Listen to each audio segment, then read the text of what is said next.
नमस्ते बंधुओं, मैं सुखदेव नामदेव शिंदे, परिणति Ayurvedic healing centre and academy.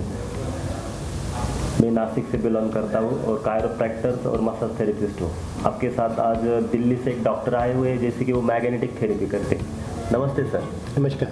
क्या नाम सर आपका पूरा? मेरा नाम पंकज गुप्ता है। अच्छा, और आप कहाँ पे? मैं मेरठ को बिलोंग करता हूँ और मेरा क्लिनिक भी मेरठ में ही है।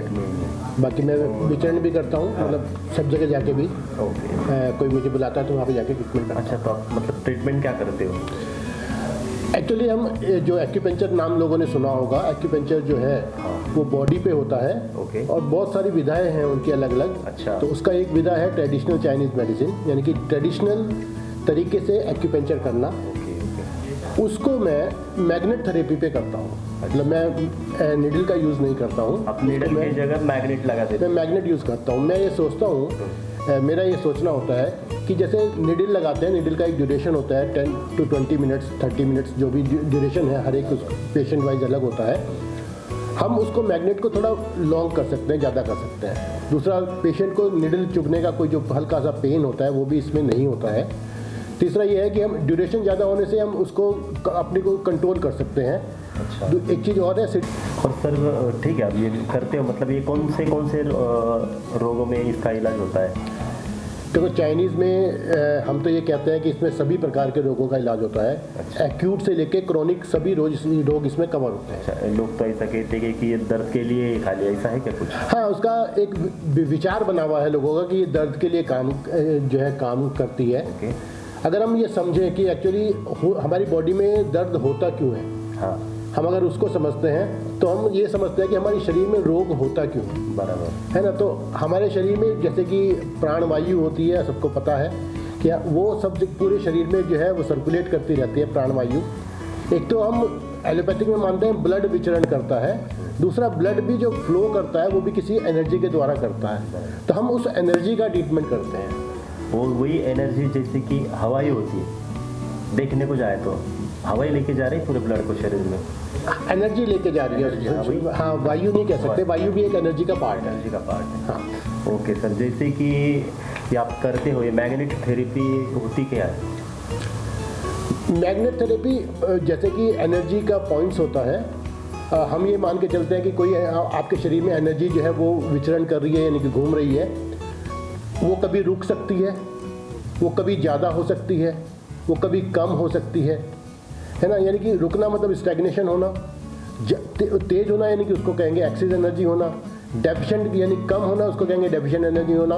तो इस प्रकार जब एनर्जी के फ्लो में कोई भी व्यवधान आता है या उसमें कोई कमी आती है, उससे रोग का निर्माण होता है। तो हम उस रोग का ट्रीटमेंट ना करके हम उस एनर्जी का ट्रीटमेंट करते हैं, जिससे रोग स्वतः ठीक हो जाता है। ओके।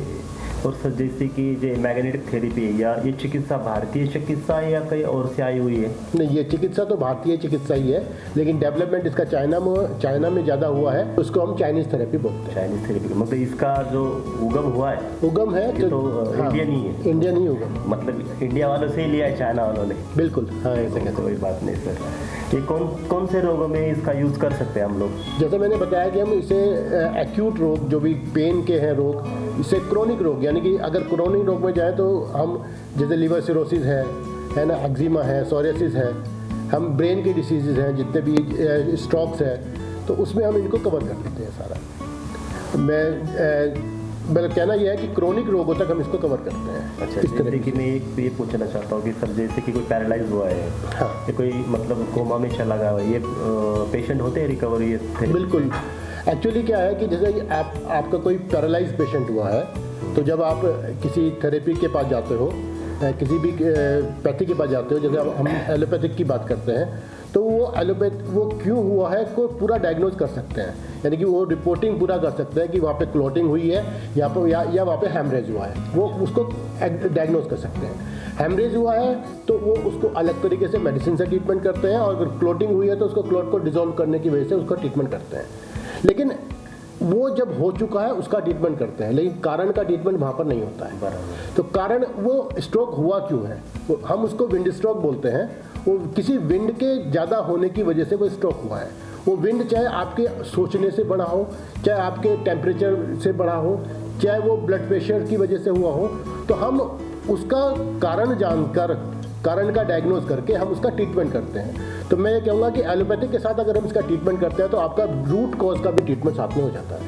इसके कॉन्ट्रा इंडिकेशन क्या हो सकते हैं सर? कॉन्ट्रा इंडिकेशन वैसे तो ये किसी भी रोग का इसका साइड इफेक्ट नहीं आता है। अच्छा। लेकिन मैं ये कहूँगा कि अगर थेरेपिस्ट जानकार है उससे कराएं, क्योंकि आप जब ट्रीटमेंट कर रहे हैं और आपको जानकारी अगर कम है तो फिर आपको लगता है कि उससे साइड इफेक्ट आते हैं। साइड इफेक्ट नहीं आते, रोग देर में ठीक होता है या ठीक नहीं होता है, मगर साइड इफेक्ट नहीं होता। साइड इफेक्ट कोई नहीं। नेचुरल थेरेपी, हाँ, साइड नेचुरल इफेक्ट कुछ भी नहीं। ये नेचुरल थेरेपी है, इसका साइड इफेक्ट कोई नहीं। मतलब ये थेरेपी पूर्ण नेचुरल तरीके से, इसका साइड इफेक्ट है ही नहीं। बिल्कुल, हम ऐसा कह सकते हैं। 100%। हाँ, 100% कह सकते हैं। ये मतलब ये थेरेपी अगर कोई भी क्लाइंट हो या कोई भी पेशेंट हो, कितना समय लेती है, ड्यूरेशन कितना होता है इसका? देखो, जो एक्यूट केसेस हैं वो इमीडिएट रिलीफ देते हैं। जैसे कोई पेन के लिए हमारे पास पेशेंट आया है और एक्यूट है, अभी का ही है रोग, तो वो हम उसको इमीडिएट रिलीफ दे देते हैं। मतलब इमीडिएट से मतलब हमारा वही ट्रीटमेंट करते करते उसको रिलीफ आ जाता है। लेकिन अगर किसी को जैसे कि क्रोनिक डिसीज़ में आ गया, वो आर्थराइटिस किसी को है, तो उसको फौरी तौर पर आराम आता है। शुरू में ही एकदम से कुछ दिनों में आराम आता है, लेकिन जैसे हम रूमेटाइड आर्थराइटिस की बात कर रहे हैं, तो हम रूमेटाइड आर्थराइटिस को ख़त्म करने का भी दावा करते हैं कि वो आपकी रिपोर्ट जो है वो नॉर्मल हो सकती है। तो उसको ठीक करने के लिए हमें टाइम लगता है, यानी कि उसमें कह सकते हैं 3 महीने, 6 महीने या 5 महीने लग सकते हैं। मतलब कौन सी भी बीमारी हो, कम से 6 महीने। हाँ, कोई भी बीमारी है तो उसको, क्रोनिक बीमारी को हम 3 महीने से 6 महीने के बीच में कवर करते हैं। ओके सर, आपने मतलब सर बहुत अच्छी जानकारी दी हम लोगों को। आपके हम मतलब बहुत शुक्रगुजार हैं। Thank you sir. नमस्कार।